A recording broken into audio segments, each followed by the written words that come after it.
Well, if that doesn't make you want to have a coffee, then nothing will. Welcome to a slow chat. This was meant to be a slow chat like last week, all in the studio and all looking pretty. And well, my laptop and my studio don't want to talk to each other today. They're just, I don't know, they're having a hissy fit, they're having a fight. I don't quite understand, but they're refusing to talk to each other is the point. And so I've got my phone, my trusty old phone back up, getting me out of trouble, and a set of headphones, in-ear headphones that I'm really hoping are charged because I didn't actually check. I've just been running around grabbing everything to try and go live because I do not want to miss this slow chat with Melisa Albisetti. This is actually really exciting. So I met Melisa for the first time not long ago, actually, at the Friedman conference, and I shared the stage with her. We talked about socialism. Her from her background, she's born in Argentina. We're going to talk a lot more about that. And me from having spent a little bit of time there, and in particular spent a week in Caracas, which again, I'm sure we're going to talk about as we go along. So I'm really excited about tonight, and I was like, no, don't make me cancel tonight due to technical issues. And so I refuse, and I'm coming to you from the phone if that's what I have to do. All right, hey everyone, it's saying hi. Thank you for joining us already. Got a bunch of people have already piled in and are watching. I certainly need a shot. Yes, well, this isn't the shot that I was counting on and hoping for, but anyway, it is what it is. So guys, the way flow chats work is I can see your comments, whether you're commenting on Facebook or commenting on YouTube. I can see your comments. If you've got some good contributions you want to make, if you've got some questions you want to ask for Melisa or for myself, then just stick them in the comments and I'll see them and put them up on the screen and we'll have that. And besides that, it's pretty much just kick back, relax. I hope you got something to drink. I hope you got something to nibble on. I hope you managed to grab the good seat in the house, the comfortable couch, and yeah, the audio and video is not good. I can see that there are some bandwidth issues, which I don't know what's happening. I'm literally plugged into 100 megabit per second up and down broadband. Give me one sec. You'll be able to keep hearing me, but I'm just going to go and open a metal garage door.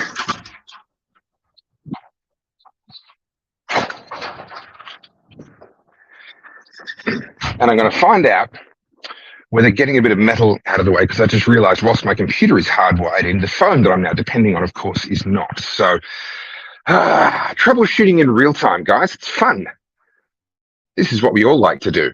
All right, so good evening to everyone. Thank you for saying hi. I'm going to bring Melisa on because hopefully she's got a better connection than I do, and she'll be able to carry the show even if my connection disconnects or something like that. Yes, it's not your internet. It's not just your internet that's the problem. Yes, Tim, the microphone is very different to my normal one. I apologize, but it is what it is. We're just going to have to tolerate it. Okay, without further ado, you pack of whingers all complaining about the tech issues. We are going to get started, and I'm going to bring Melisa on. Melisa, thank you so much for joining me for a slow chat. Hello, Topher. How are you going? Thank you for having me. I had a heart attack for a second there because I didn't hear you. To start with. All right, so we're going to have some tech issues. I can see this is not. Yeah, look. Supposedly everything's telling me that it's fine, but I can see on my laptop here that it's not. Okay. Well, thank you. Thank you, Camp Creek Hill. That's a lovely compliment. Audio is improved, but we don't need to see your face. Don't worry, Melisa. They're talking to me, not to you. Okay. All right. So, Melisa, why don't you kick us off? I mean, I thoroughly enjoyed our very first chat. I hosted you. I kind of introduced you, I guess, on the stage at the Friedman conference. Really enjoyed listening to you and what you had to say. But I guess before we get to the what, I'd love to get you to talk a little bit about sort of who you are, what your background is, how you ended up in Australia, what it is that you do, that sort of stuff. Just kind of tell us a little bit about yourself and your own journey that has brought you up to, obviously, the pinnacle of your career, which is being on a slow chat with me. Oh, thank you so much. Well, thank you for having me again. It's an honor to talk to you and to talk to your audience. As you might notice, well, you know, but the rest of the audience don't know, I come from Argentina. That's why I have that weird accent coming out of my mouth. And I came to Australia 7 years ago. I became an Australian citizen last year. So I'm very proud and happy of that. I was born in Argentina. I was born in a small town called Mar del Plata, which is, coastal southeast of the city of Buenos Aires, 400 kilometers away from Buenos Aires. And I grew up in a beautiful family. And my cousin Gus arrived in Australia in 1989. So he left Argentina Right. because of the hyperinflation in 1989 and because the country was a mess. So Argentina actually came back to democracy in 1983. And he arrived in Australia, I think, 1990. No, sorry, 1989. And I had the opportunity to come to Australia in 1996 for the first time. Right. And I fell in love with Australia straight away. So he lives in the Central Coast. He's still living there. So I fell in love with the Central Coast at that time. I live in Adelaide now, but that's the first time I just basically put a foot in Australia. I decided, this is the place I want to live for the rest of my life. And what I did was, I went to uni. I finished high school. I went to uni. I studied geography at the University of Mar del Plata. And then I got a scholarship and I did a PhD in geography. And my background is environmental science. That's what I did, basically. That gave me the opportunity, to have work experience, and then applied for a skilled visa to come to Australia. Sure. And I got a regional visa in 2016. I was, pushed to live in a regional area, and that's why I came to Adelaide. And since then, I've been living here. Since I arrived, I've been doing different jobs, specifically working at Flinders University, on and off, as an adjunct researcher. I worked for the Whitsundays Regional Council for 1 year, 2018, 2019. But I was a little bit, tired of environmental science. And I decided it's not my passion. I just did it because, when you are 18 years old, sometimes you make mistakes in your life and took, that are not correct. And I always, love politics and economics. And next year I will be, starting with my master's in economics. So hopefully everything goes well. And that's what I'm doing at the moment. All right, so there's a little bit to touch on there, a little bit to cover, but I'm curious if we can just rewind back to when you were growing up in Argentina. Obviously, as you said, the political history of Argentina is very tumultuous. It's gone through a number of different iterations, and hyperinflation or very high inflation, borderline hyperinflation, has been the norm there for all of our lifetimes and beyond. What's it like growing up in that and having never known anything different? What are the conversations that go on?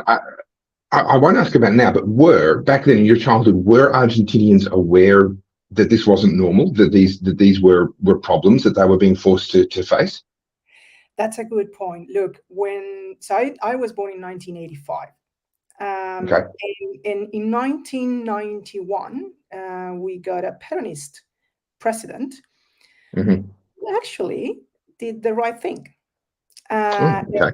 And he implemented at his Minister of Economy, a plan that ties the currency, the peso, to the American dollar. So, and there was a prohibition, basically, the central bank was banned to print. So for 10 years, we have economic stability. And this is basically during my childhood. So actually, probably I'm the last generation, let's say the 35, 36, 37 onwards, who knows actually was living with no inflation until a new Peronist government, came into power. They decided to undo everything and start printing money again. And actually, I realized about how bad inflation was probably 2003. So I know both sides of the coin, where people younger than me, they don't know. People who were born in the 2000s. So inflation is normal. It's completely normal, and they are completely fed up. They cannot have a plan. They cannot pursue anything in their lives because inflation is around the corner all the time. Well, one of the interesting things, so I watched a really great video, actually. I should have dug it up and played it for everybody. It's about a 10-minute long video on YouTube. It's been out for a few years now, where someone's actually gone to Argentina and done a really lovely job of kind of covering, I guess, the day-to-day lives of people who are just trying to get by. They're the same as you and I, trying to feed their kids and have a roof over their head and clothes on their back. And one of the things that really stood out to me was essentially, and I'd love for you to either correct me if this isn't accurate or talk about this. Inflation tends to cause people to need to spend the money straight away, because obviously every day, every month, every week, every month that you hold on to that money, it's now able to purchase less and less. So there's this really powerful incentive. I have it, I've just received it, I'm going to spend it right now. And that can cause, in some senses, some of the economic numbers to look quite good. The GDP, the velocity of money couldn't be higher. And yet it completely robs people of the ability to plan, to save, to prepare for any sort of investment, etc. What are those realities like? It's exactly what you described. So at the moment, there's two options to be protected against inflation. Either you go to the black market and buy American currency, let's say buy American dollars. That's the only way. There is a price control at the moment, so you cannot, technically, it's illegal to buy American dollars in Argentina. Mm-hmm. Be allowed by government to do that, and the price is completely different. But either you go to what it's called a cave, technically. So you go to a cave, and you have to be very careful, of course. And basically, what you go is a bag of money, full of money, and try to basically exchange your bag of money for maybe 100 notes or something like that, just to be covered, to be protected. And this, so probably wealthy people can do that, like upper middle class can do that, which is 20%, 10% of the population of Argentina. The poor cannot do that. Either they don't eat, or if they have savings, what they have to do is basically goes to the grocery shop and buy food. That's the only thing you can do. That's the only thing. Just buy food. Buy food, because the prices will change from one week to another. Fred asked an interesting question here. Relevance to Oz. Fred, stick around. We'll get to that. Trust me. This is way, way, way more relevant than you would like to believe. One of the things that really, there were a lot of things in Caracas that stood out to me and shocked me. And for those that don't know, Venezuela is essentially where Argentina will be in another 20 years if it doesn't change direction. That's and where we will be in 40 years if we don't change direction. Caracas was shocking and eye-opening for so many different reasons, and there's a lot of stories I could tell, but there was one moment that really cuts to the heart of what you were just describing there. And that was when I saw people one particular individual I saw, wearing a suit, shirt, tie, clearly had a job, on his way home from the job, had stopped off at a bunch of dumpsters behind a restaurant sort of district and was rifling through dumpsters, literally dumpster diving in his suit to try and find scraps of food and anything that the restaurant might have thrown out or that sort of thing to either eat for himself or take home to his family. And it's when you're as lucky as I've been, I'm born in Australia, I've lived here all my life. It's very difficult to comprehend how a country can get to that point, especially when you look around and it has architecture and it has roads and it has all of the things that you would look at and say, well, this is a sophisticated country. This looks a lot like Australia, and yet the reality of how it worked was just so completely foreign. As things change, is there a problem in Argentina where things have changed underneath people's feet? From when there wasn't inflation to when there was, and it took them 10 years, 15 years to even realize that something had changed? Yeah, it has taken a lot. It has taken a lot because what the government did was basically patronizing people. So the way they keep people, supporting them is by giving away money. Yep. So, and that was the huge problem that Argentina had. So, they increased public spending, like they almost tripled public spending. So they got what they did. They were very, very smart, evil, but smart. They basically offer, because the private sector, was so tight in terms of, expanding its resources. So because of high taxation. So what they did was employing people in the public sector. So they just basically put a lot of people with jobs in the public sector. Something they also did was give pensions to people who always work in the black market, so they haven't even contributed to the economy. I mean, yeah. And the other one is like putting people on the dole. So it's roughly, these are the numbers, 7 million people in Argentina at the moment who works in the private sector supports around 25 million people. Yeah. So in that case, they said, okay, I can't steal money from this guy. Okay, I will get 1 vote less, but I'm going to have another 5. And that's why they've been, winning elections after elections after election. So that's why until they reached to one point where this is collapsing. Like even their own people, they cannot, reach until the end of the month. And this is turning around. So one of the things that we did in Caracas, we had some locals that were guides for us, and Caracas as a city is demographically divided between the self-employed business owning class, as it were. There's a very clear class divide, and then the employee / government employee / welfare dependent class. There's this really clear divide. And so we were being shown around Caracas and being looked after by some locals there. And one of the things that they did with us, with a great deal of care, mind you, was they took us to a pro-government rally in the central square of Caracas City. All the government buildings are around this square. There's a big sort of garden in the center of the city. And there were, thousands of people there, and they had big signs up, and they had speeches going on all about how amazing Nicolas Maduro was, and how lucky they were to have had Hugo Chavez as their president until he passed away. And one of the striking things, obviously, lots of anti-American rhetoric, and there's various reasons for that, some legitimate, some not. But one of the striking features was how many things they were giving away. Everywhere you looked, there was another table, and they would have, food being given away over here and drinks being given away over there, and not for people just to have, so this isn't carny food to just have while you're at the protest. No, this is bags of vegetables and things to take home to your family, and then T-shirts. And I remember my friend was able to interpret, and I said to someone, do you like that T-shirt? They were all T-shirts with Hugo Chavez's face on them and pro-government slogans on them and all that sort of thing. I said, do you like that shirt?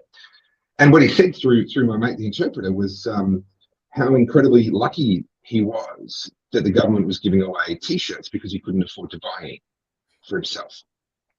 And that right there for me summed up that entire half of the demographics, that sort of government employee, welfare dependent mindset was literally going back to the hand that had beaten them, and had destroyed their lives, and just sort of saying, oh, thank you for that little handout that of course was paid for with stolen money.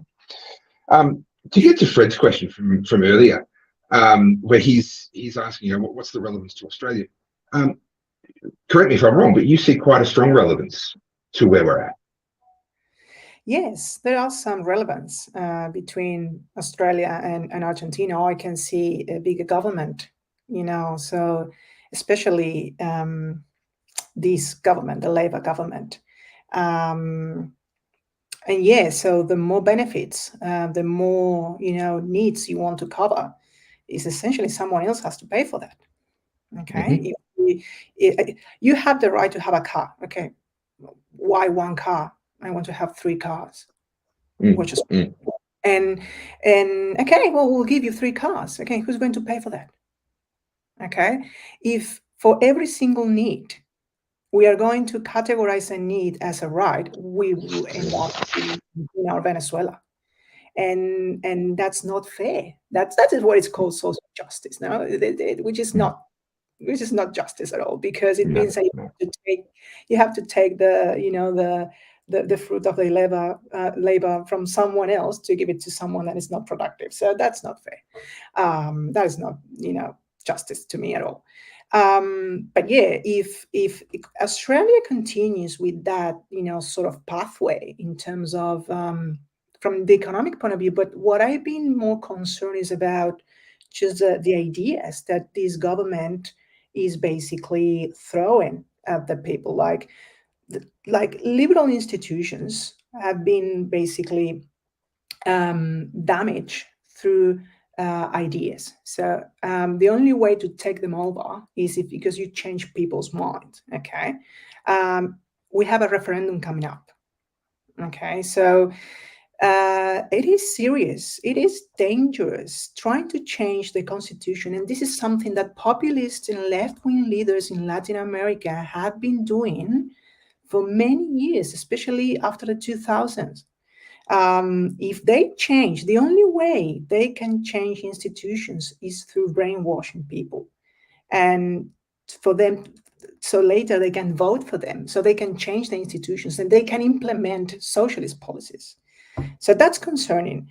Hopefully, the referendum will have the outcome you and I and your audience will like, and that will be. I will feel safe. Like, okay, we are not lost here in Australia, but yeah, definitely, it's a red flag to me. Well, it's more than a red flag. I mean, if you look around, you look at what's happening in Canada right now. You look at the amount of really socialist dream kind of policies that are being implemented over there. Have a look at Australia. Have a look at what's going on in the UK. I mean, socialism is sold as this lovely, compassionate thing. We're going to look after people. We're going to make sure there's a social welfare net so that no one gets left behind. Sounds great. It always comes with control of speech. It always comes with control of weapons and making sure that people can't push back. It always comes with control of institutions and information. And for me, I mean, COVID came as a shock. I was expecting us to be facing what we're facing, but perhaps in another 15 years or so, following a much more severe economic breakdown as the catalyst, rather than, it looks like we're facing more of an economic breakdown as the consequence rather than as the catalyst. So I was almost expecting that we would get here, but we got here a lot quicker than I expected. And I'll admit I was caught off guard. But one of the things that really made me go, no, hang on, this isn't my imagination. This is real, and this is incredibly dangerous and incredibly serious, was when the government began to aggressively control information and aggressively controlling what you're allowed to hear in terms of in the media, on social media, from protesters, etc. The control of information is inherent to all forms of socialism. You cannot have a socialist government that does not ultimately end up needing to control information and control the narrative. It's just inherent to the system, because as things go wrong, as they always do in socialist systems, they then want to try and control who's saying what and who's finding out about what. You mentioned before the number of dependent people in Argentina. One of the things that's concerned me for some time, and how the government used that to buy votes and ensure that they stayed in power. One of the things that's concerned me for some time is the number of dependent people in Australia. And it was actually about 10 years ago that we crossed the threshold where a majority of households in Australia were dependent on government handouts to one degree or another. Excuse me, let me clarify. Government handouts or a government job. You put those two categories together, more than half of Australian households were dependent. You're talking about changing ideas. How do we come back from a situation where demographically and therefore politically, promising to cut government welfare, cut government size, cut the number of government jobs is a vote-losing proposition because more than half of the voters depend on that stuff? Yeah, that's a very good question. Look, hopefully, I hope that Australia, doesn't go on the same pathway as Argentina and ended up as Argentina to have a change in mentality. Keep my crossed. You don't have to hit a wall like that to realize that what you've been doing was so wrong. Look, I think what people like you, people like me, people who are, liberals or libertarians, or at least believe in free market and a free economy, and just be left alone. We probably need to expose our ideas more and try to defend free market and capitalism from the moral point of view. Okay, so.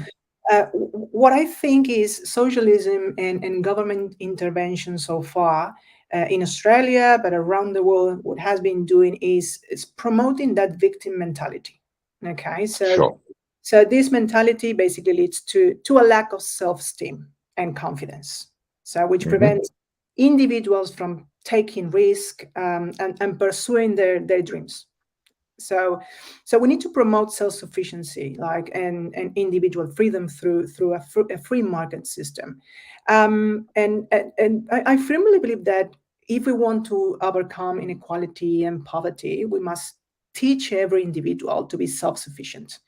And the only system that promotes self-sufficiency is the free market. That we have a saying in Latin America about what you explained before, like the government breaks your legs, but then they will give you a wheelchair and ask you to say thank you about that. Mm-hmm. And that type. So there's people, especially young people, with low self-esteem. So and we need to defend basically capitalism from the moral point of view. So I give you an example. Many people think taxation is fine. Now we need to redistribute, wealth, so everyone is better off. Well, okay, how you can explain someone that actually taxation is theft? So maybe it just pose a moral question like, do you think that robbery is fine? Do you steal someone else from people is good? Because this is what government does. I mean, if I'm here talking to you and say, Topher, just give me your money or I break your head. You say, what? Or I pull a gun and said, give me your money or I pull the trigger. That's the same. It's not a voluntary, exchange. It's doing by coercion.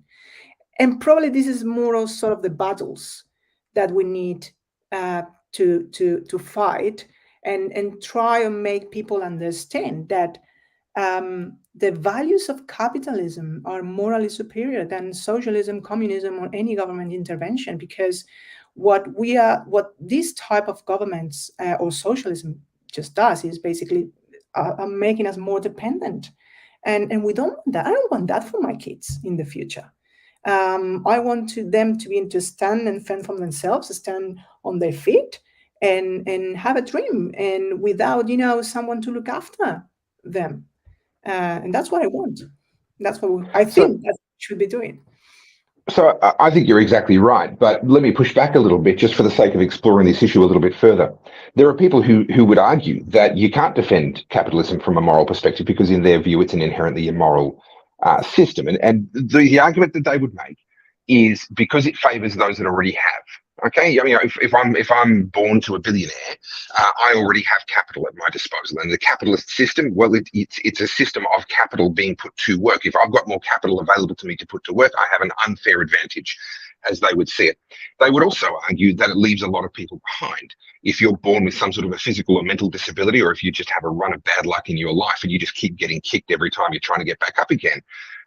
The argument is that the capitalist system is cold and heartless, and those people just get left behind. If you call yourself a capitalist, it's because you don't care. How would you respond to that? Well, I would respond. So do you think that helping someone, you should be doing that through robbery?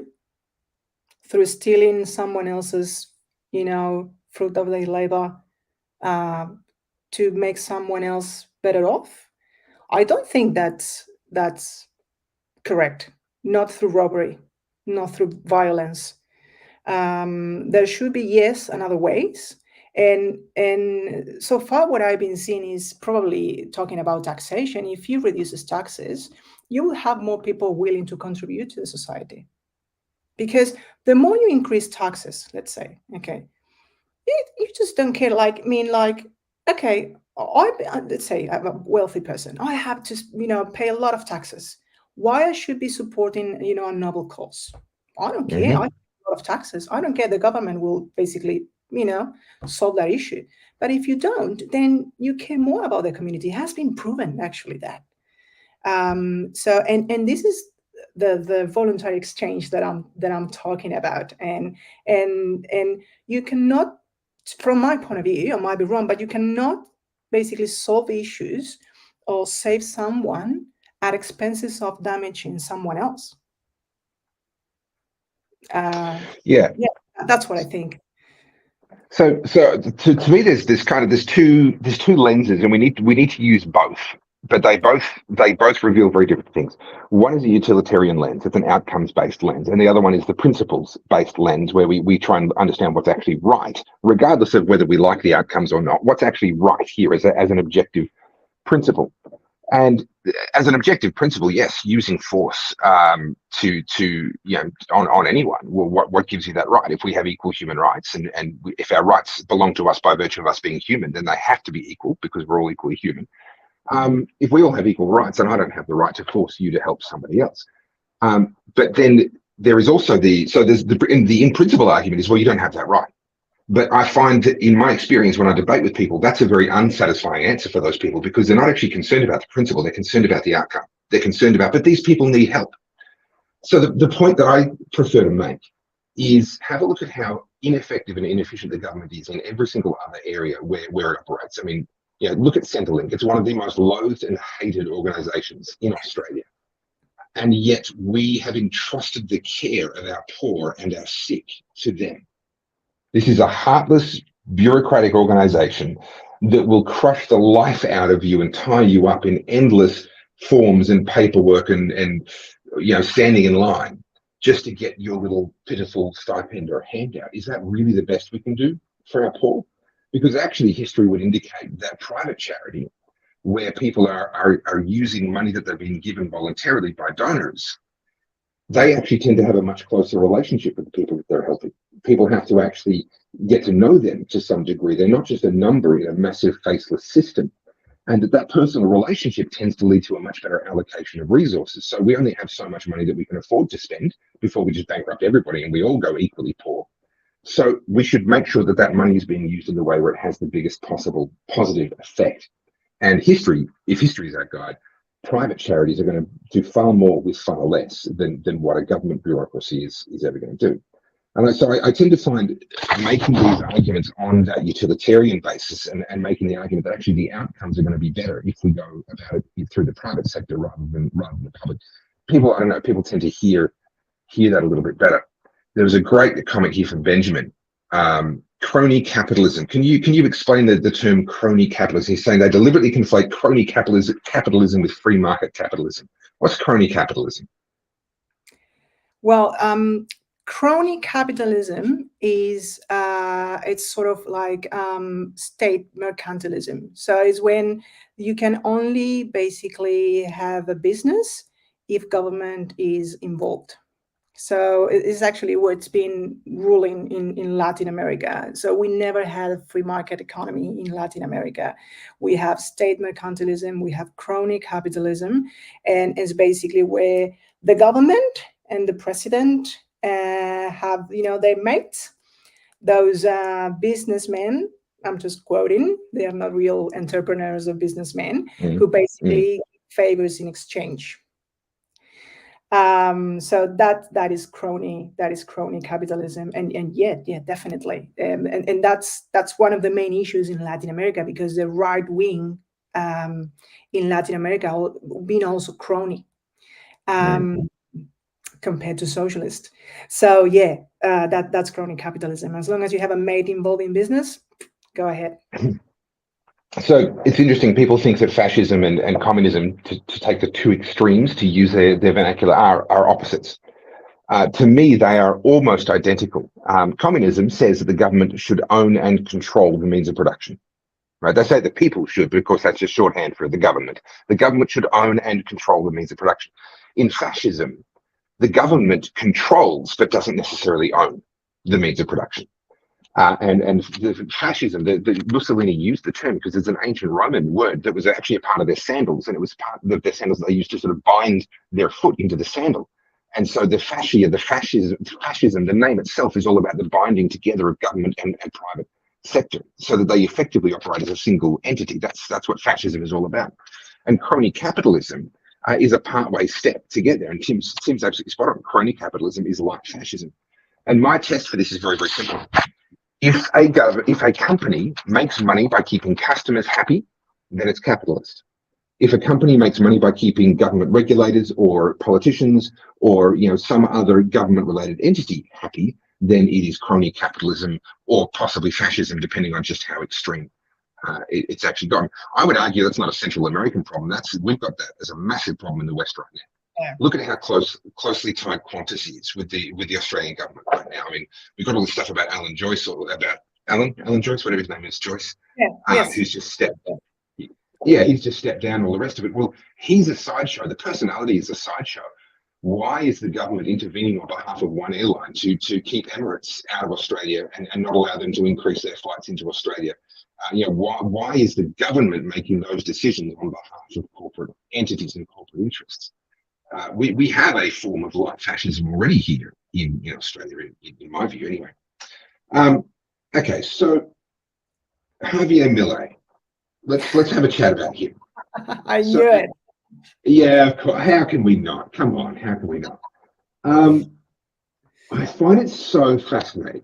Throughout history, you look at Ronald Reagan, you look at Donald Trump, you look at Javier Milei, and even Volodymyr Zelensky in Ukraine. Okay, there is something in the public psyche that we love a rock star, we love a movie star, we love someone who's clearly anti-establishment, and from time to time they pop up and they tend to be the change makers. The establishment players tend to plod along and kind of continue in the direction they're going in, and then one of these non-establishment players just comes in like a missile from the side and changes things for the better or for the worse. It's not always for the better. Sometimes they absolutely destroy their own countries. Now, Javier Milei is a particularly fascinating one because he's not just a rock star, he's also a professor of economics and lectures on economics.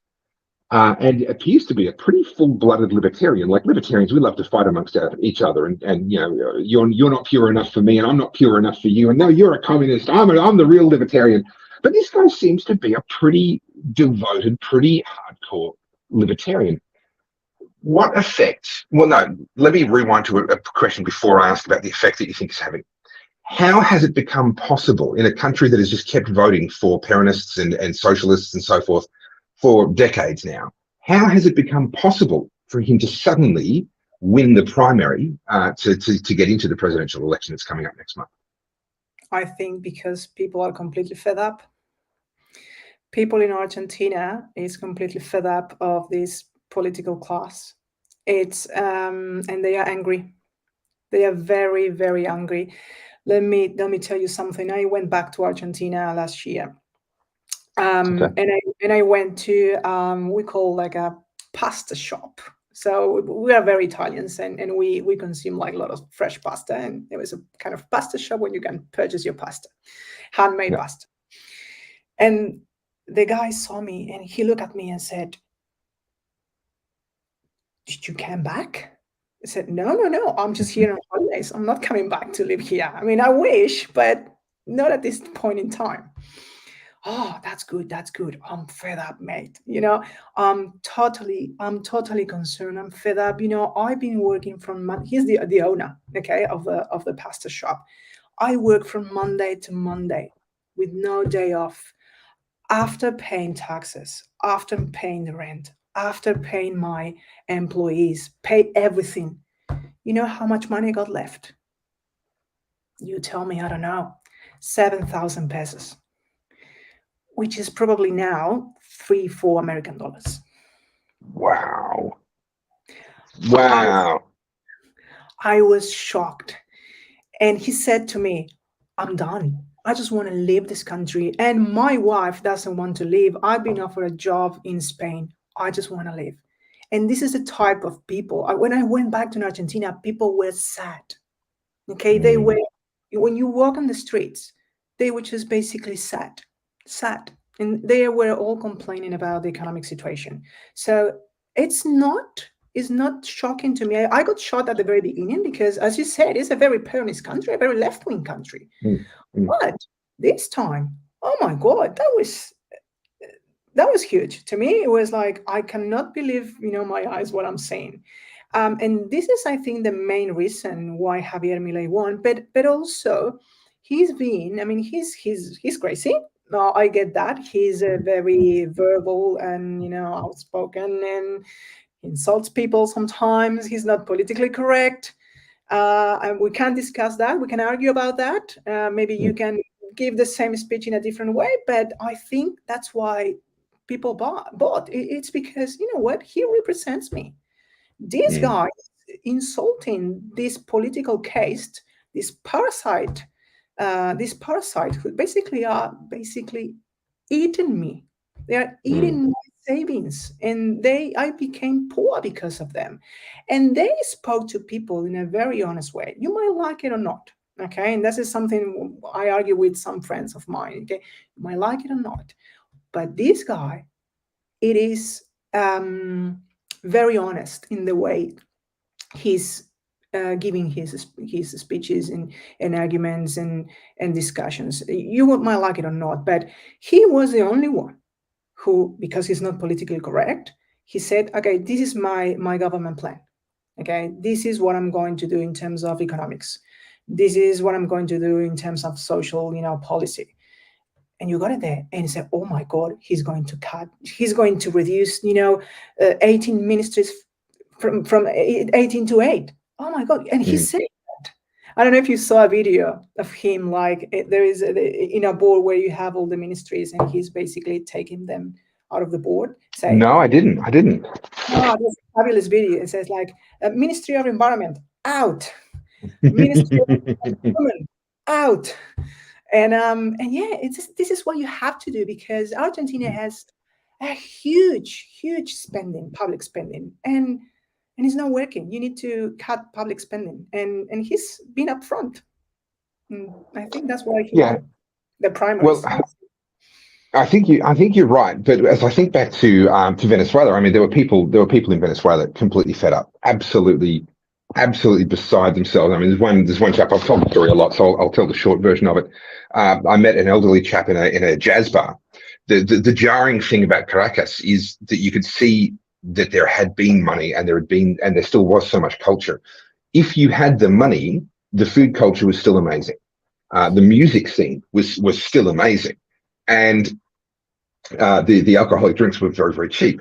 So what we figured was, seeing as we're saving, instead of $20 on a cocktail, it's like $1.50 on a cocktail. So every single time we drink a cocktail, we're saving like $18.50. So we should just drink enough cocktails to pay for the whole trip, right? We'll save so much money that we'll have paid for the whole trip, right? That's how that works, I'm sure. So we're in this jazz bar in the basement of one of these beautiful old buildings, and I got talking with an elderly Argentinian gentleman who was there, and he spoke enough English, and he quickly got my measure and became comfortable telling me what he really thought. He was fed up. He was beyond fed up. But he said that before Chavez came to power, he'd fought tooth and nail. He attended rallies. He supported the opposing political parties. He did all of that and gave everything. And he had other friends that had done the same thing, but what they did was they also made a plan to get out of the country if it all went pear-shaped, because they could see where it was going to go. And he never did. And so he shared with me his own heartbreak at having to watch his son basically give up on ever having a future. He ran his own business and now was basically ruined. And now this elderly gentleman is watching his grandson growing up suffering the effects of malnutrition. Not forgetting that the average Venezuelan now has lost, I think, 15 to 20 kilos or something like that. And they weren't obese. They weren't Americans to start with, right? They weren't hamburger loving Americans. They were already in reasonable physical shape, and 20 kilos is too much. And malnutrition is a genuine problem there. About 40% of the population now is suffering some level of effect from malnutrition. And I remember looking in his eyes as he was sharing sort of the heartache of having to grow old, watching that happening to your offspring and to your descendants. And I made the decision then, I will never be this guy. I will never be that man. Yes, I will raise my voice. I will draw attention to the issues. I'll do everything I can to make sure that Australia never ends up in that situation, but I'm not going to go down with the ship, because sometimes you can't fight the tide. And in Argentina, in Venezuela, the tide was so strong that short of Nicolas Maduro, I don't know, getting run over by a bus, some sort of a shock to the system like that, I can't see him losing power for a very, very long time. And I'm heartened that it seems as though that's not inevitable. A place like Argentina that was heading in exactly the same direction, maybe it's possible for them to actually turn around. And that's really encouraging to me. But also a bit scary to think that Australia might have to get worse for another 15 to 20 years before we've suffered enough to actually go no and make a real sort of a change. Where do people in Argentina, sorry, did you want to say something? No, just keep going. Where do people in Argentina go when they get out, when they have that, if they have the resources? Are they going to Spain and Spanish speaking countries? Are they going to the US, coming to Yes. Australia? Yeah, before answering that question, I think the difference between Argentina and Venezuela is the military. So Right. to me, I don't want to say this, but Venezuela doesn't have any hope because the military basically rules the country and they have the guns. That's why, to me, unless you invade Venezuela and free Venezuela, I don't see any changes. While in Argentina, fortunately, that didn't happen. So that's, I think, the main difference why a guy like Javier Milei could win the primaries. Now, answering your question, yes, Argentinians, we have a good advantage because we are a country of immigrants. The vast majority, we are, Italian descents. Basically, it's around 60-70% of the population have an Italian surname. Like my grandparents came from Italy. I'm a triple citizen, so I'm Argentinian. I have my Italian passport and also my Australian passport. But I didn't want to go to Europe. I always wanted to come here. So people, basically, it's easier to go to Europe because you can apply for your Italian citizenship, and obviously it's easier to apply for an Italian citizenship rather than other type of citizenships. You can basically claim citizenship if you have a great Italian grandfather. It's easy, so they go to Europe. America is even harder because unless you get married to an American or have a lot of money, it's very hard to live legally in America. So most of the Argentinians go to Europe, and especially they go to Spain. So there's a huge, I think in Madrid they live more than 300,000 Argentinians. Wow. But I've been seeing a lot of Argentinians coming to Australia because Australia is being more opened, and they give you that opportunity that America, don't offer. Like with a skilled migration process, it's not extremely easy to be a permanent resident, but definitely it's easier than going to Europe if you don't hold an European passport. So yeah, definitely Europe, and now Australia is becoming popular in Argentina. Let me play devil's advocate for a second here. I mean, I'm an open borders libertarian. I'm one of those crazy ones that actually thinks that humans should be free to move around the only planet that humans have. Crazy, right? But what we have in practice, in reality, is a situation where governments want to regulate who can come and live here. Okay, that's actually because of our socialist system and the costs of someone being a welfare, mooch. It's funny how our compassionate welfare system then requires us to be heartless in other ways in order to sustain the compassionate welfare system. Anyway, that's a rant for another time. This issue of skilled migration I find really interesting, and this was a point that was made by Hans Rosling. That's his name. He's passed away, but he's a statistician. Very, very funny guy. He's got videos all over the internet. He used to do incredible presentations, augmented reality type presentations. It's just phenomenal. And he would just communicate statistics. That was what he did. He just had global, it was Our World in Data, the website, Our World in Data. He would just, he was the walking, talking website, basically. And he would communicate these ideas. And one of the points that he made was this idea that we can, that immigration is a tool for dealing with poverty is such a myth. And he shows you with the numbers. He says, right, there's this many people in India living in poverty. There's this many people in the African continent living in poverty.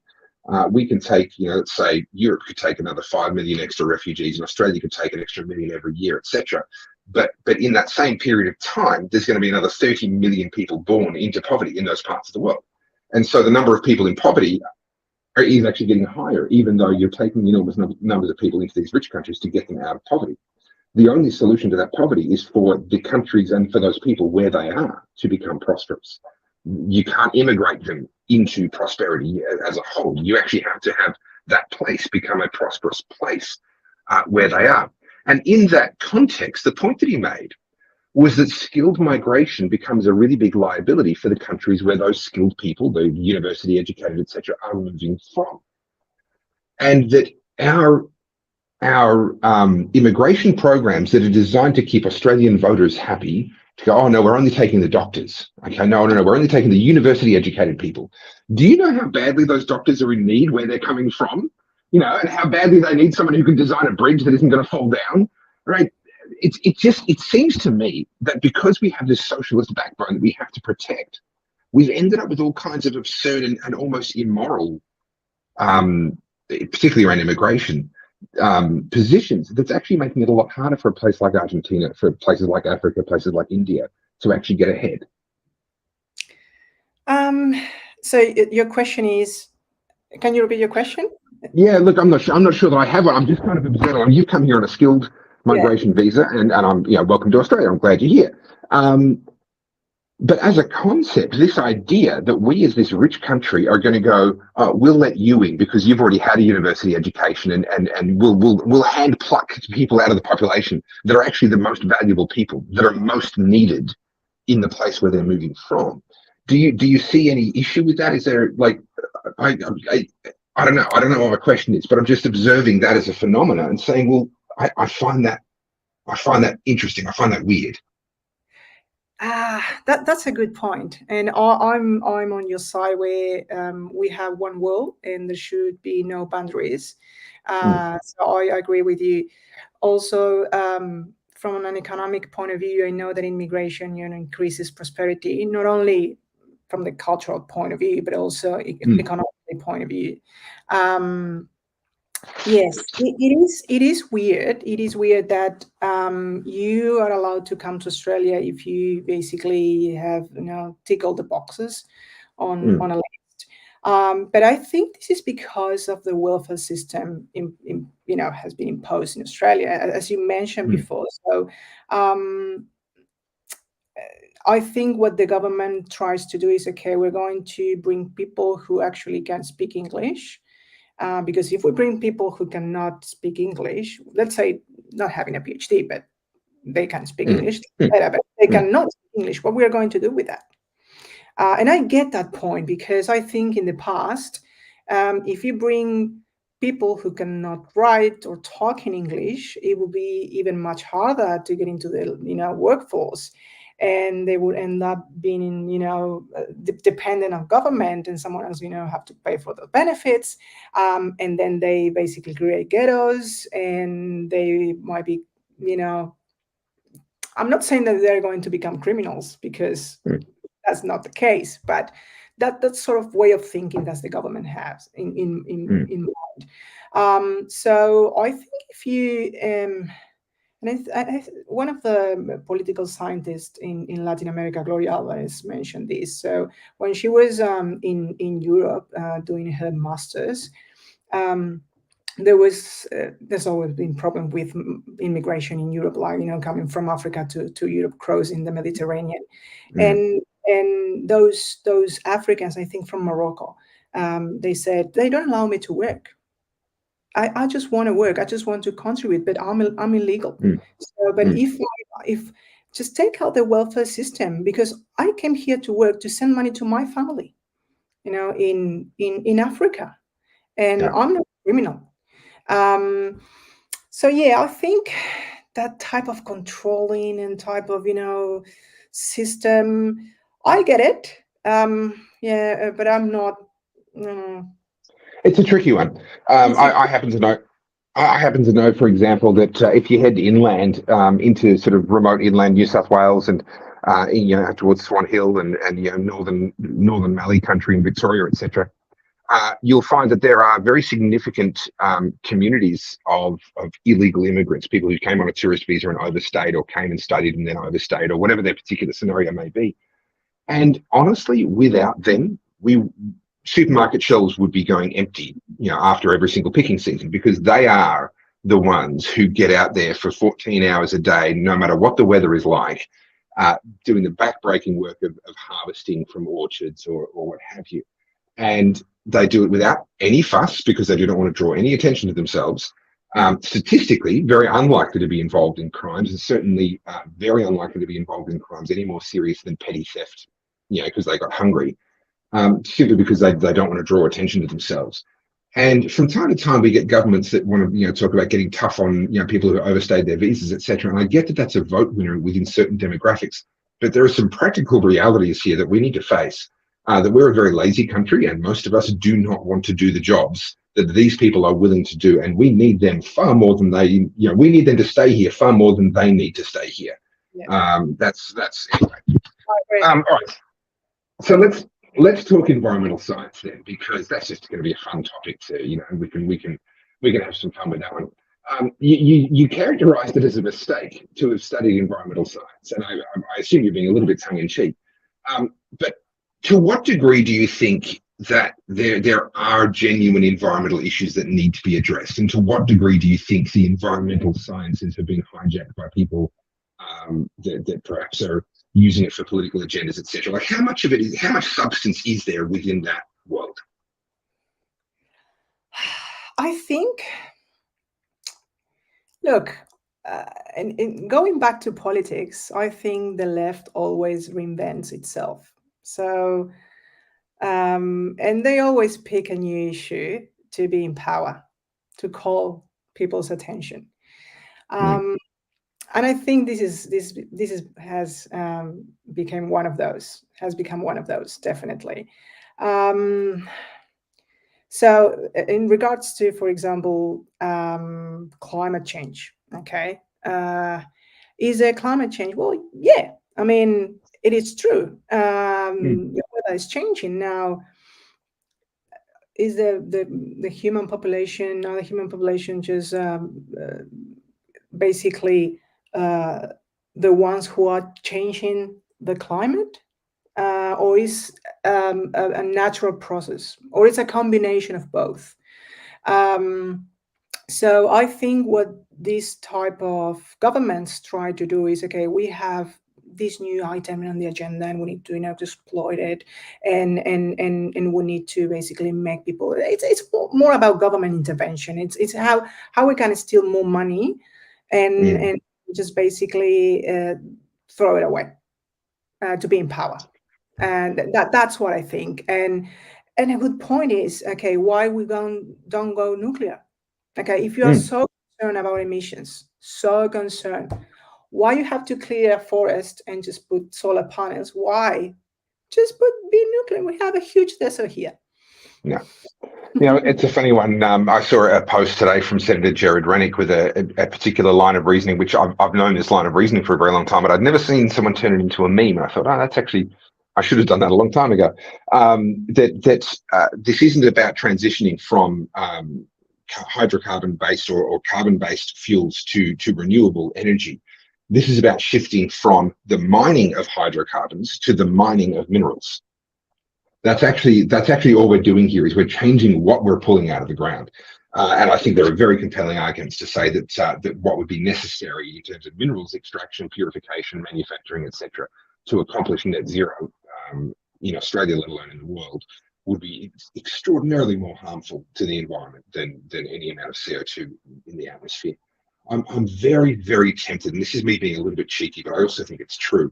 I'm tempted to start an organization that is dedicated to the aim of getting as much CO2 back into the atmosphere as possible.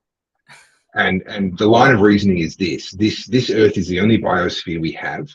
CO2 is the most essential single building block that is at the very bottom of the food pyramid. If you want to look at the food chain, CO2, that's your base element in the food chain. And therefore, in order to protect and safeguard the future of life on this biosphere, we need to take all the CO2, which has been locked away and it's not bioavailable. Let's use all the terms that all the fashionable, like the vitamin industry. No. We have all this CO2 that's not bioavailable because it's in oil and it's in coal and it's in all these things in the ground. We need to burn it to make it bioavailable to the plants so that they can grow, and then we can have the biosphere of the earth can flourish so much more. And I would do it just to start shit, just for shits and giggles. But I just don't know if I can be bothered. Honestly, let me know in the comments whether you'd get on board. I don't know. That's just me shit staring. What was it that made you have the realization, I'm walking away from the environmental sciences? Because you've studied it, you've invested time into it, you've pursued that to some degree for some amount of time. Was there a particular issue that made you go, no, I'm done? Or was it just more of a gradual? It was a combination of a couple of things. The first one, I was not passionate about it. Yeah. Yeah, that was the first thing I realized. Like, I'm doing this just because I just went to uni and studied this. I'm not passionate. Yeah. So not worth it. And the second one is, unfortunately, in universities, and there is, if you are pro market, right, and if you basically said, okay, well, actually the private sector can solve this issue, they would just turn around and they will look at you and say, you are a fascist, you are Nazi, you are, oh my God, what you are saying. Yeah. And I've, so last year, a colleague of mine came from Argentina. He did a research stay at the university, and we just basically work on global warming in South Australia. And I was, just writing the conclusions and writing some, okay, how we can address this issue. Mm. And I basically proposed property rights. Okay. Mm. And he came back to me and he said, well, I know look, I agree with you. I agree with you, but you know what? We need to publish the paper. And if we come up with this conclusion, this paper is not going to be published. Right? Yeah. Let's make something in the middle. Let's make up something in Yeah. the middle and say, okay, you want that paper published, that's fine, but I'm not going to write anything like pro government, pro planification, and pro anything like that. I don't want my name on that. So we wrote the conclusions, just a kind of thing that is not super pro market and not super pro government intervention, but that's the point. And if you are, so you need to basically, okay, we are going to write about a particular issue. Okay, where we are going to publish this? Is this going to be accepted or not, just because of the way you think? And they are facts. Like, it's a fact. Property rights, you can solve issues. But no. Yeah. It's a fascinating thing. A book on environmental issues that just completely transformed the way I think. It was by Professor Ainsley Kello. He's from the University of Tasmania. I actually did a slide chat with him during COVID. The book was titled "Science and Public Policy: The Virtuous Corruption of Virtual Environmental Sciences." It's a jolly mouthful. But what he's talking about is essentially a slightly different version of what you've just expressed there. That's the publish or perish, and I'll fiddle with the conclusion so that I know I'll get published. And the same thing happens with funding, etc. Like, oh no, my department's going to get shut down if we don't get funding. I've got to, if I want to study the reproductive habits of the lesser spotted newt, I'm not going to get funding for that. But if I study the impact of climate change on the reproductive habits of the lesser spotted newt, now I'm going to get money, right? And so there's this bias that creeps in. But there's this entire other layer that has crept in, and this is virtuous corruption. And it's the same as when, let's say, a police officer or a detective might fabricate evidence or overstate the significance of the evidence in order to get a conviction against someone that they're absolutely sure is guilty, but they don't have the evidence to prove it. So they're being corrupt. They're doing the wrong thing and fabricating evidence, but they're doing it for the right reasons. It's virtuous corruption. And now in the environmental sciences, there are so many people that have just drunk the Kool-Aid and completely believe that there's a man-made apocalypse in the making, etc. That to their way of thinking, it is completely acceptable to overstate the case, to fabricate evidence. And we see studies being retracted all the time because they get caught out doing this. And how many have they done whether they haven't been caught out? And we don't know that they've actually fabricated that evidence. Very, very good book. The Science and Public Policy: The Virtuous Corruption of Virtual Environmental Sciences. You're out of that world now, but if you were still in it, I'd be sending you a copy. So the transition that you've made now is towards economics. Why is economics important, do you think? What's the purpose of you getting involved in economics? Because economics is part of your daily life. Like, if anything, any choice you make, like I'm going to buy this instead of that. Okay, how I'm going to save, how my decision, how government decision is going to impact on my daily life based on what economic policy they're going to come up with. And I think Argentina made me more prone to, or more inclined to, study economics because it's because of inflation. because of inflation. And I know that is an issue that has been solved around the world. Well, kind of. We are, compared to Argentina, Australia is not doing too bad. I mean, that's fair. I mean, it is not good, but Argentina has 124% of inflation. I think Australia is around 7, 8 annually. Something like that. Yeah, that's the official figure. I think the real figure is double digits, but it's certainly nowhere near 100%. Not even close. No, and I think that's what it's called my attention, and social and political science too, and economics is not only about, it's about numbers, it's about figures, it's not about charts only. It's about a way of life. It's about ideas. Okay, so that's why good ideas, like free markets. So, and that's why I decided to study economics and try to, be an economist in the future if I can. If let's, for the sake of putting a personality into it and putting a person's name on it, if Javier Milei was elected and he got through a really wonderful set of policies, and let's assume that he managed to get them through, because let's remember the president is not in charge by themselves. There's still a Congress, there's still due processes that need to be gone through. And we know from history that many a well-intentioned leader, on those rare occasions where they do actually get in, they can often be thwarted by other forces at work within the government. But let's assume for a moment that we see some really good outcomes, some really good policies, and Argentina really turning the corner and heading in the right direction. Would there be a part of you that would be tempted to want to just go back and be a part of that and be a part of that rebuild? I've been talking to my partner about that, and yeah, why not? But you always miss your country. Okay, it's Sure. We grew up there, and I left Argentina when I was 31, not when I was 5, 6, 7 years old. I don't know if I can come back in the next 4 years. I think Argentina has to have, I don't know, Javier Milei, but the liberals are ideas around for at least 10, 15 years. Yeah. To make sure you're going to in a good direction. So if you have that type of government around, between 10 and 15 years, one say, okay, yeah, maybe we can go back. We can try to implement some things that Australia, does and does well, and Argentina. So yeah, it's there.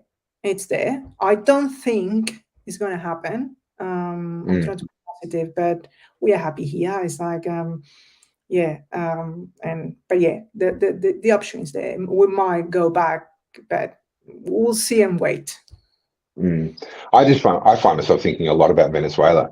And honestly, if a miracle were to happen and all of a sudden it was opening up and actually, property rights were being respected and the government was actually back in its box, I would be sorely tempted to want to head over there and just start investing. Because when a country is being pushed down to a level that low, just the rebound growth as they go from being among the extreme poorest countries on earth, being artificially kept that way by bad government policy, just the bounce that occurs with the removal of that bad policy would be an incredibly profitable opportunity from an economic perspective.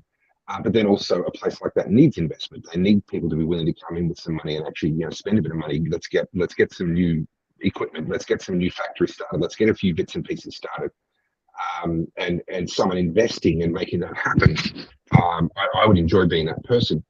I don't know. That's why I ask. Is I would love to have that role in Venezuela when it opens up, if it happens in my lifetime. It is true, because I think Latin Americans, they are very hardworking people, and particularly Argentinians, we are very creative. And we have so far the most advanced tech industrial, so the tech sector, more advanced in Latin America. So, and we have, I think, if I'm not wrong, 4 Nobel Prizes. There is good education over there, and I think it was one of the richest countries in the world, as you might know, between 1895 and 1896. we were always the richest country in the world. So I know we can go back there definitely and be I don't know if the richest country in the world again, but definitely in the top 10.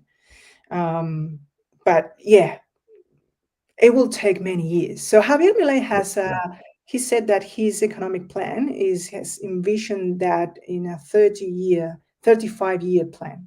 And he Okay. has divided his economic plan into phases. Okay, so first phase, second phase, third phase, and it might be taking 35 years, basically, to Argentina, emerging from the rubble to be one of the top countries in the world. I don't know. I'm 30. How old are you? 37 now. I'll be here. 72. Yeah. Well, 72, but yeah. well, the other question that sadly has to get asked is, do Argentinians have a history of assassinating presidents? No, but we did have military dictatorships. Yes. So in the last, none of our presidents were assassinated, but definitely, yeah, we have a story of coup d'etats. So we have, so democracy came back in 1983. So we are 40 years now. But yeah, the last military dictatorship was really, really bad. So they disappear around 8,000 people. They say, I mean, on the contrary, they will say 30,000. They were not 30,000 people. They just make up that number to get funding from, just the left did that, to get funding from overseas. But yeah, definitely there was a kind of a civil war between the Marxist guerrillas and the dictatorship. And it was a tragedy. It was a tragedy. A lot of people lost their lives from both sides. And fortunately, that period of time ended, and we recovered democracy in 1983. Yeah, but no, not that I'm aware of. Not any presidents have been assassinated. I just hope that Javier Milei has very good security. When was the Falklands War? Was that 1982, the Falklands War? Yes. Yeah. So did that contribute to the fall of that dictatorship, losing that war, or was that just an unrelated? It did it? Yes, it did. Yes. So the military coup at that time, the military coup, sorry, lost their prestige, if you want to say that. So yeah, they didn't have the support anymore from the people, and they decided to call elections. So if you think about it, I mean, it was another tragedy because you don't want to go to war. But on the other hand, it was positive, quoting positive, because that ended the military dictatorship in Argentina, and we got democracy back. But it was a tragedy, like Malvinas. I will say Malvinas rather than the Falklands, which is the name we just put to the islands. Yeah, it was another tragedy. So the military at that time sent kids to war, and they were script 18, 19 years old. They didn't know how to handle a gun. They didn't know. And they were sent off, and they did their best they could. But it is impossible to fight against England. It was madness. It's an extraordinary war for a lot of different reasons, and I know more about it than I probably should. The pitting of Harrier jump jets, subsonic Harrier jump jets against supersonic. I think they were originally Russian derived, or they might have been French derived fighter jets that Argentina had. The Harrier jump jet pilots are on the aircraft carriers sailing down there, and I remember an interview with one of them was like the rest of the crew on the ship were treated like they were tiptoeing around all the pilots. It's like it felt like a funeral barge whenever they were in the room. The pilots themselves were all very upbeat because they had their own strategies on how they were going to deal with this mismatch of the aircraft, and they acquitted themselves very, very well. But we actually we learned about one particular passage, and I don't remember the name of it, but there was one particular passage of conflict where the Argentinians had basically emplaced themselves very firmly into a particular hill. And the English had the ability to obviously bring to bear a lot of firepower.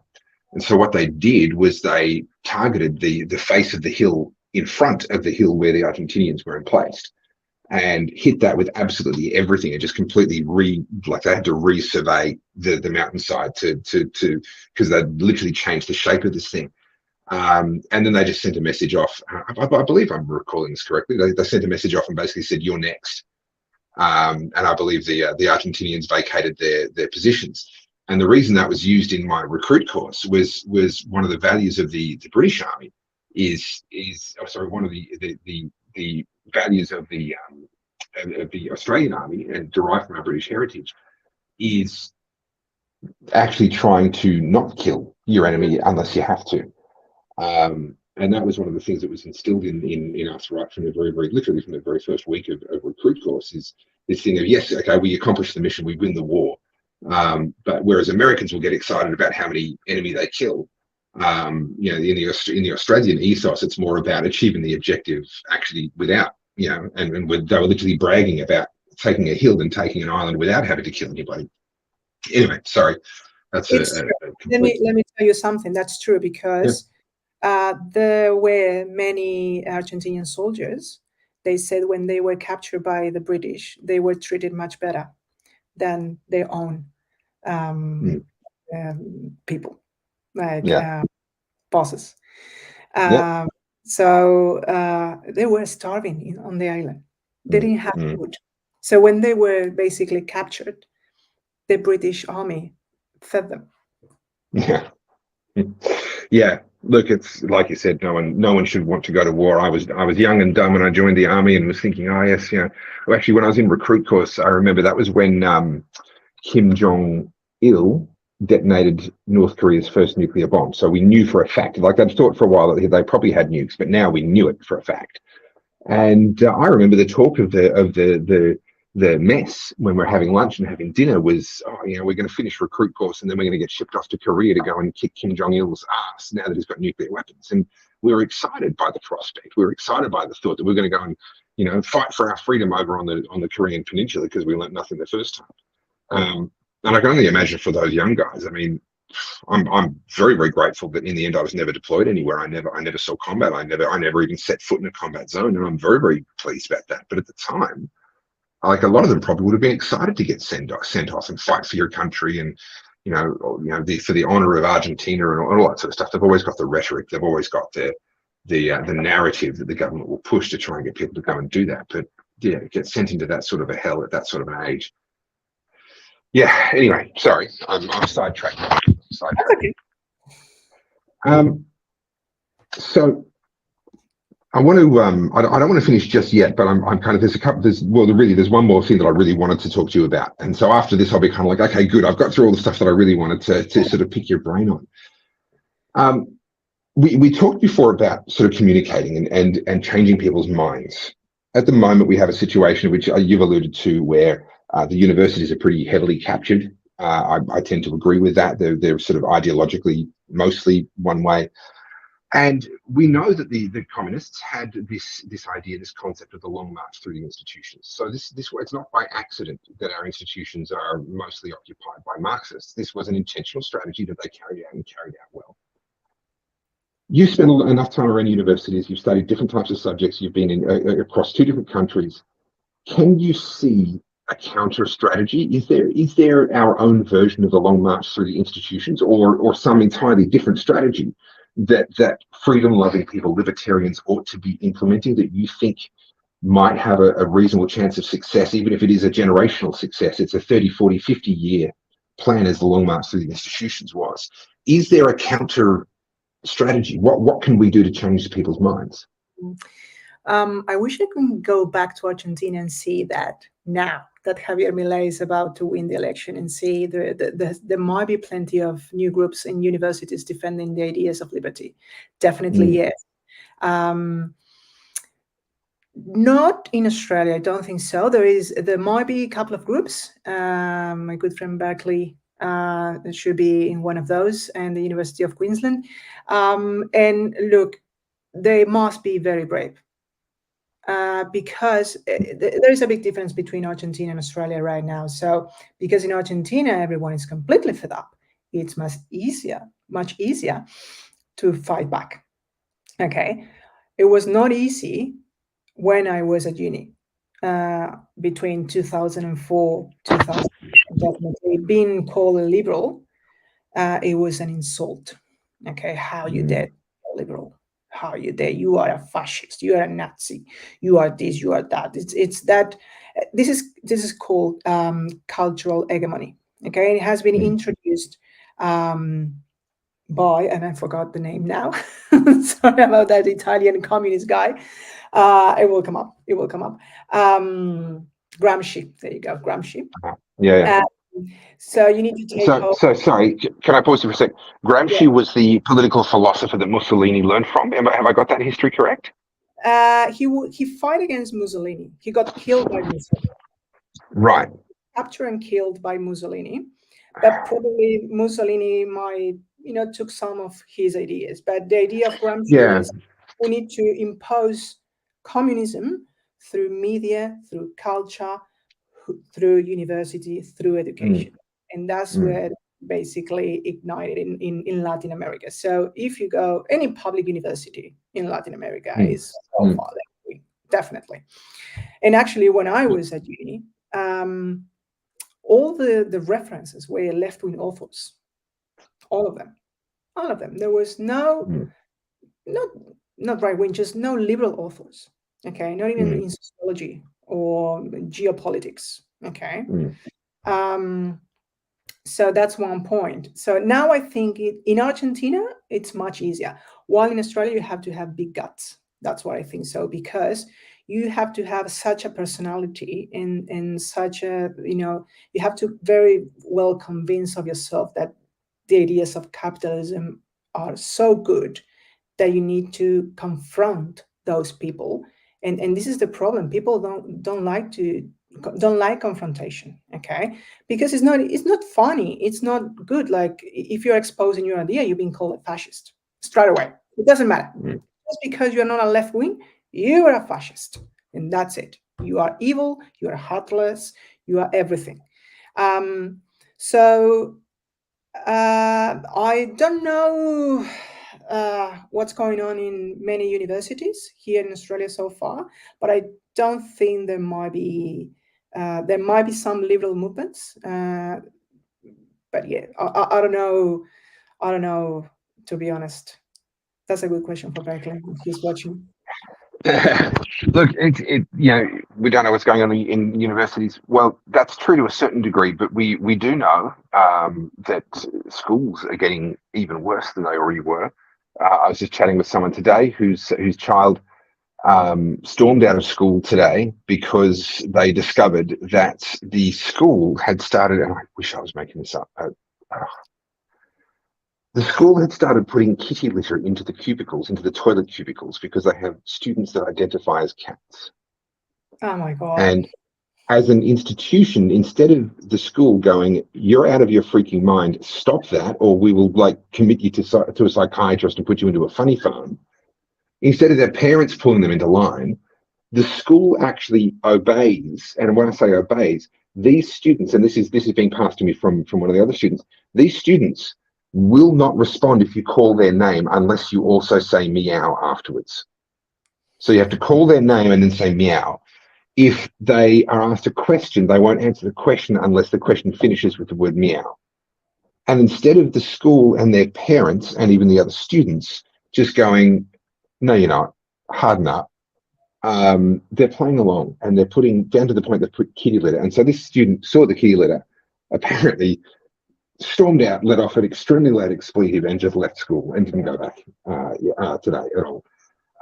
And so we'll see how that plays out for them over the coming weeks, whether they get disciplined for daring to be intolerant of the identities of some of these students.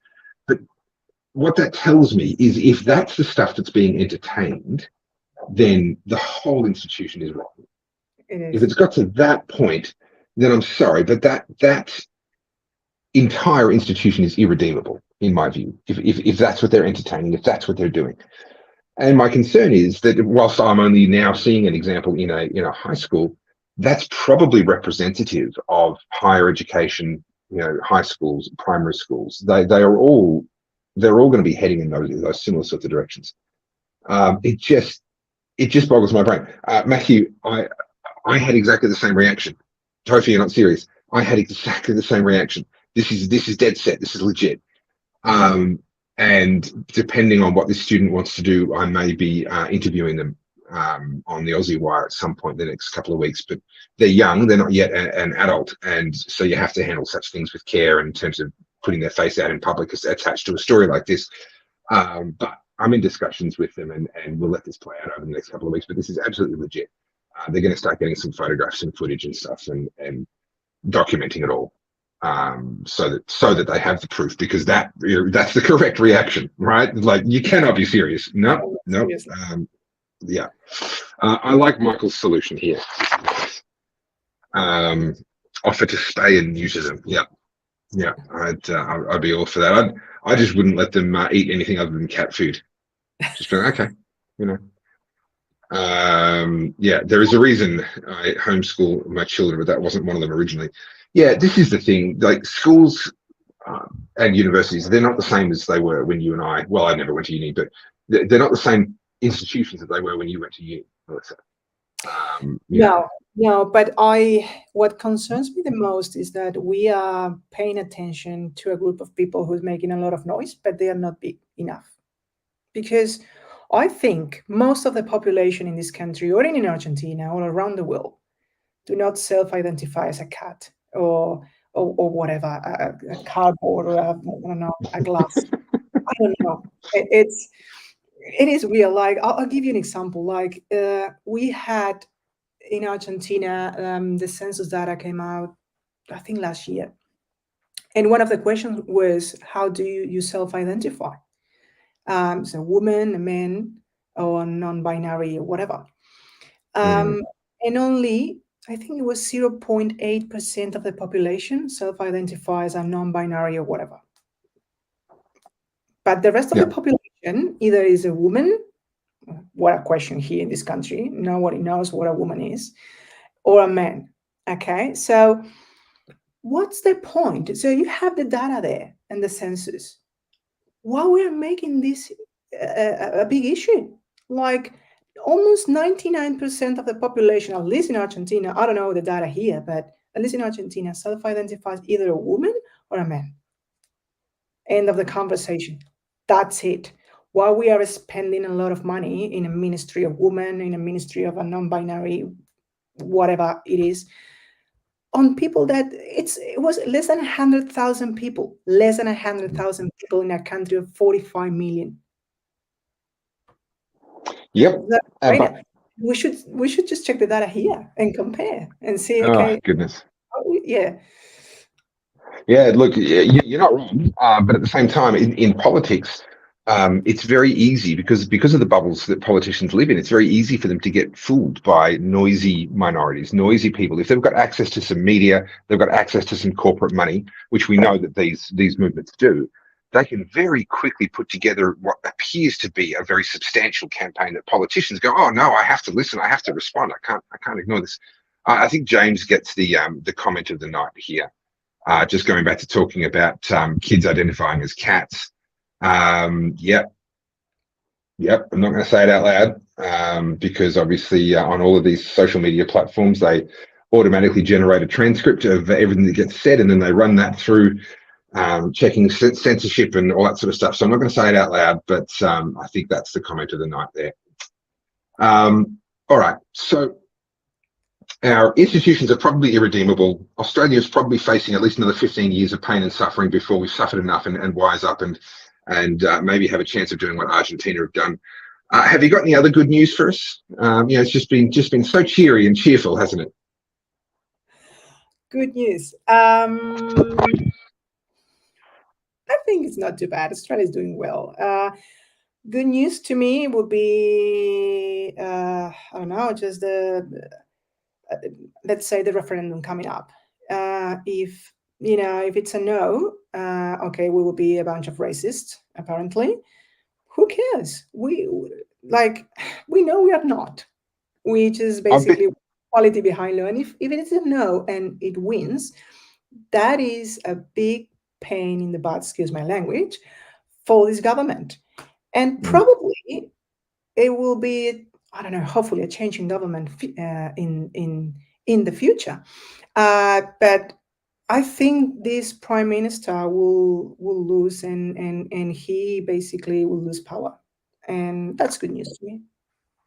So this is an interesting one. Number one, I have no love for the Liberal Party. Let's not forget who it was that was Prime Minister when we closed our borders and shut Australians out of Australia. And he tacitly, well, not even tacitly, he actively encouraged state premiers to enforce mandatory vaccinations and all kinds of nonsense. So I've no love for the Liberal Party, to be quite honest.